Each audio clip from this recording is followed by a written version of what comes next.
Welcome back, fellow gamers.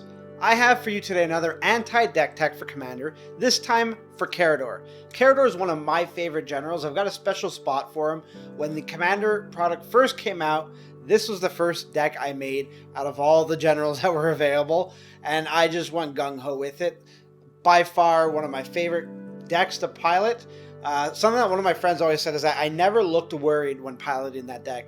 If you have the right tools to go against Karador, you're gonna make his life a living hell. Now, the main crux of going against Karador is obviously graveyard hate, but not just graveyard hate in the sense of exiling what's in the graveyard.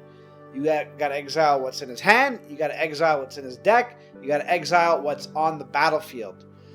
So it's not enough for him because the Karador player will play stuff onto the battlefield, whether the traditional method of just playing cards, and he'll take advantage, or she will take advantage of the enter the battlefield ability. So that's where I like to play cards like Torment Orb. I know I pronounced that wrong. Hushwing Griff.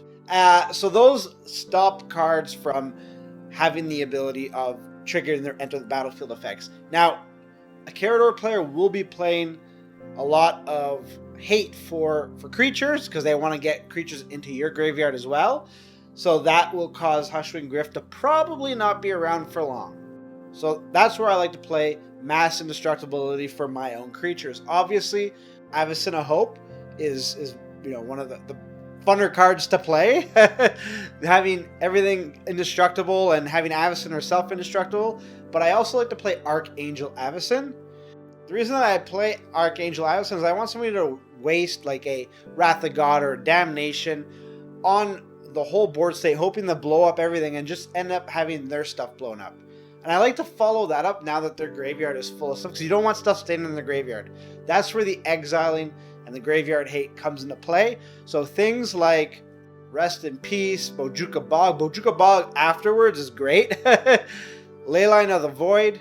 Crypt Incursion's a really good one when you gain 3 life for each creature that's being exiled.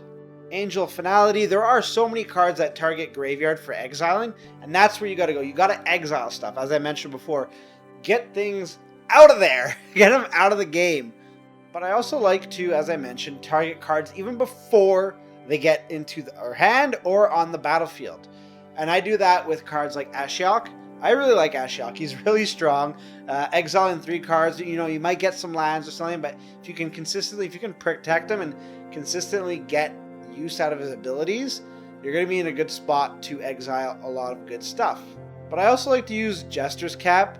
Bitter Ordeal is another one. And Bitter Ordeal, if you've played a lot of cards during your turn, you're essentially getting a fair amount of cards out of that person's graveyard, or not graveyard, their library.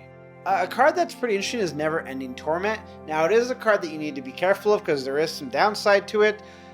You need to be in a good position in order to play it. You need to have a good board state.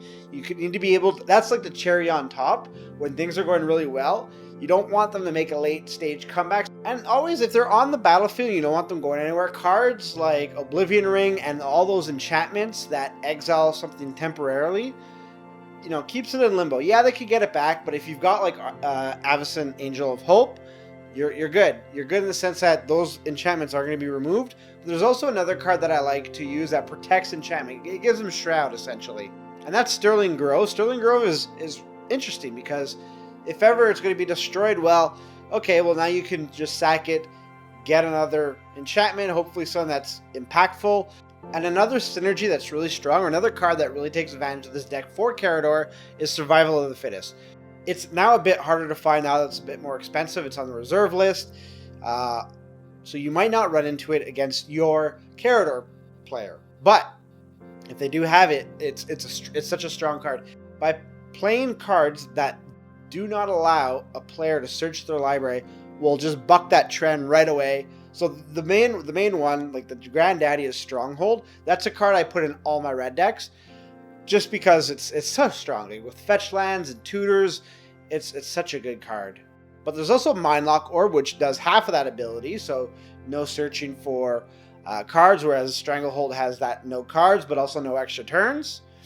Extra turn is not really something I'm worried about in the colors of Karador, but it's always good to have if you're playing a multiplayer game, right? Now, one thing that I will mention is a card you should probably run in all your decks anyways, but I just want to make special mention for it here, is Homeward Path. You absolutely need Homeward Path in this deck, because what's going to happen is my games with Karador have mostly finished from casting Rise of the Dark Realms on an opponent after I've just wiped their board a few times and their graveyard is stock full of creatures that I want on my side. By the next turn playing a card where I can get all my creatures back from the other side of the board helps even things out. So that's something to think of. One card I didn't mention is Eldrazi Monument. And that's because I don't like the fact of, yes, we're giving indestructible to my creatures, but I don't like the fact that I have to sacrifice each time. Now this is with the caveat, is that if you're playing a token-based strategy, then by all means put that card in there. I think it's good, but not if you're just going to be sacking other creatures that will have an effect where, you know, the Karador player can go and get those cards. So that's my opinion on Karador. You know, really drove home 3, I think, basic points was, you know, exile, indestructibility, and anti-tutor. Those are the 3 areas where you can get a lot of value. And not only that, I mean, let's be honest, those are strong abilities on any commander deck.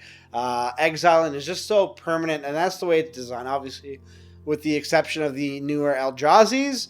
But with most decks that you're going to be playing against, exiling is the way to go, unless you have your own graveyard theme where you're trying to get stuff out of the opponent's graveyard. And the anti-tutoring is great. Indestructibility is great. Building it like that won't just silo you against a Karador deck. It should protect you and make you versatile against a wide variety of decks. I'd like to know what you think about this anti-deck tech. If you have anything that you think I missed out, let me know in the comments below. And if you'd like to see any other deck tech videos on a specific commander, also let me know in the comments below. And if you've already left me a message or a comment in another one of my videos about this, and I haven't gotten around to it, don't be shy to remind me in the comments below. The more I see it, the more I think to bump it up in the rotation. So please let me know if I have not tackled one yet. I will definitely get to it, but putting pressure on me is the way to go. I'd like to thank you for watching the video, making me a part of your day. If you'd like to watch another one of my videos, you can do that right over here. And if you'd like to subscribe, it really helps the channel, but it lets you know when these new deck techs and new commander products go live. And by products, I obviously mean my videos. I don't know why they're products. I just call them products. Thank you. And until next time, good gaming.